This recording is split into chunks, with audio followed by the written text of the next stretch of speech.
Myles Garrett, who's made it public that he wants out of Cleveland. He formalized a trade request, put that out on social media this past weekend. He's doing the rounds down in New Orleans at Radio Row. The first clip we have is him talking with Mina Kimes from ESPN. No secret that quarterback has been the issue in Cleveland. When you look ahead again to like potential spots, is that something that's important to you, joining a team where the quarterback is set and ready to compete? Absolutely. Any playoff team or any championship team, they're going to have a quarterback, a good quarterback. And you've seen some game managers go out there with a great defense and win it all. But if you want to consistently be at the top, you got to have a really good quarterback. There's the obvious, the guys in the Super Bowl, your Josh Allens, your Lamar. They're obviously not going to trade you the Ravens. But what about like a youngster like Jayden Daniels, like an up-and-coming star? Could that appeal to you at all? Absolutely. I mean, he looked great. I mean, he looked great when we played him, but he really showed us behind when he was in the playoffs. And, he's really done it and been very composed throughout the entire season. He can only continue to flourish if he keeps his head down and continues to work. See, I mean, that in and of itself, that a player of Myles Garrett's caliber would consider being dealt to what? Now, I don't know if he has any sort of veto clause on where he gets dealt to, but Washington is an attractive spot for a player like Myles Garrett. And you haven't been able to say that for the previous, 30 years. We always said that players wouldn't want to come here. Right. But now it's a totally different situation. I could see him. Correct. I don't see him blocking anything. If he could, I don't see him blocking anything to Washington. Right. Just a matter of what Adam Peters is willing to give up.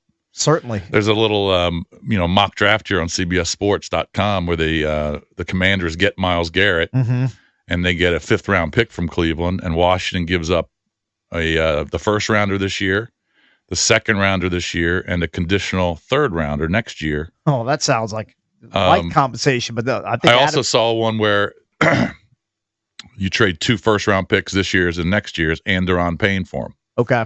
So it just kind of depends on what's out there, like we talked about yesterday. There's going to be a bunch of teams that are interested. And what are you willing to give up? All right, we also have another clip. This is him with SI Now being interviewed at Radio Row in New Orleans. I thought about the squads that could use a guy like me. I think the Commanders is definitely amongst one of them.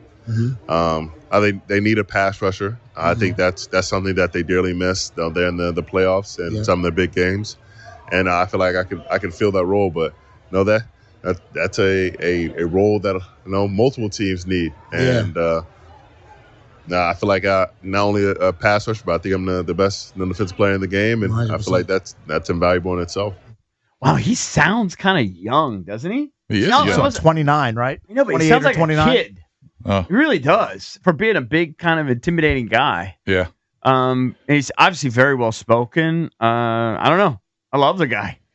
He did have that incident with Mason Rudolph where he ripped off his helmet, was suspended by the league. He claims Rudolph used a racial slur or the something. N-bomb. Rudolph adamantly denies that. Who knows what happened there? Look, he had one crazy moment in 8 seasons in the NFL? Yeah. Okay, he had one moment that he lost his mind for 5 seconds. Go to confession again.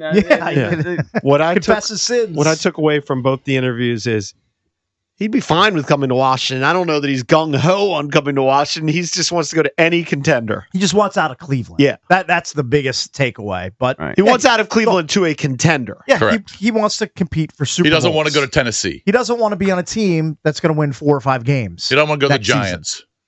Right. He wants to go somewhere where he can win. Makes sense. So that has the Commanders squarely in the mix. I think they're going to be in the mix. It just depends on what we've talked about it. It just depends. What are we willing to give up? Yep. What are they looking for? I mean, if it's the first trade compensation package that Jason mentioned, a 1st rounder, a 2nd rounder, and then a future 3rd, I mean, I think Adam Peters would pull the trigger on that in 2 seconds. That just seems not having to give up 2 first-round picks. That seems way too light. It seems like, for a player of his caliber. Where did you get that from? You just pulled it out of your butt? Chris Trapasso. That's what Trapasso said? 20 hours ago. Okay. Said here's a mock.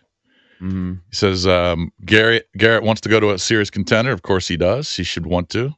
He goes, I have an idea. How about the NFC runner-up Washington Commanders? Young, dynamic quarterback, defensive-minded coach, team with loads of cap space.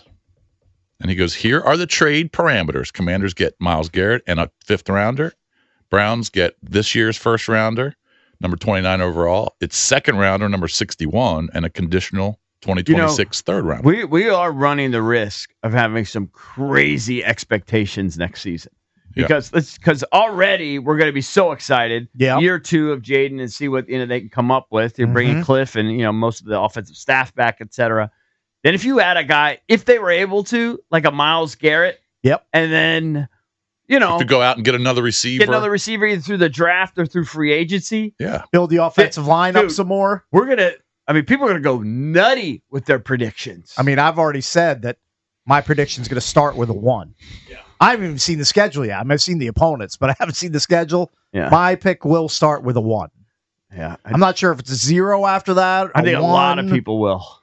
Yeah. Maybe a 2. I don't know. I don't know what's going to happen. We're going to get, for better or for worse, we're going to get back to that era where Skins fans think they can win a Super Bowl every year. I think that should be the expectation. I think you're amongst now. the teams like the Ravens, the Bills, the Chiefs, and a few others where, you just expect to be in the playoffs, and then hopefully this season is better than the last. Right. Wild. What a freaking turn! It's a new neighborhood. It's what happens when you hit your star quarterback. But they do need to have at least 1 or 2 kind of flashy pickups, I think. Sure. Can't just do another like Zach Ertz or you know what I mean. They will though. Like I want to bring Ertz back, but I mean you can't just bring back some other 33-year-old guy and hope he hits. I mean I think they have the 3rd most cap space in the league. He's got plenty of money to spend. They got $90 million, don't they? I think it's like 78 or 80, but maybe you're right. But I know they want it's a lot. They really seem adamant on picking up guys that fit their culture. Well, he seemed like a good dude. If you listen to that, I mean, he really does. I know he had the incident with Rudolph, but I mean, who knows what was said there? Who knows what set him off? Yeah, I don't know. Isn't he the guy also from back in the day? Valdez, you can help me with this. During spooky season, he would decorate his house with the tombstones of all of the quarterbacks he sacked in his front yard. I don't know if it's sacked. He just had the quarterbacks that in the division. Yeah. Right. Oh, okay. But he would just put quarterbacks' names on tombstones. Like it in his front yard. I like that bit. I don't hate it. No. Right? Sure. I don't hate it. All he wants to do is terrorize quarterbacks in your division. I'm into that. If they somehow pulled off a trade for Myles Garrett, Commanders fans will go batty. They will go That's what I'm crazy. saying. They'll go batty. But it's going to be expectations are going to be through the roof. Here are your top 5 teams with cap space as of right now for 2025. Patriots atop the league with $120 million. The Raiders in 2nd with $92 million. Commanders at $78 million. Followed by the Chargers at 71 and the Cardinals at 71, Chargers at $63 million. So there's a lot of money to spend. A lot of that Josh Harris dough to spend this offseason, which is great. Well, something's going to happen pretty soon, I would think. Yeah. Hey, at some point, can we talk about Ron and Ron's return? Sure. Ron's return to Cal, going back home. You can definitely going do to that. the ACC. Right. Make sure you put that on the outline Ron somewhere. got a new gig.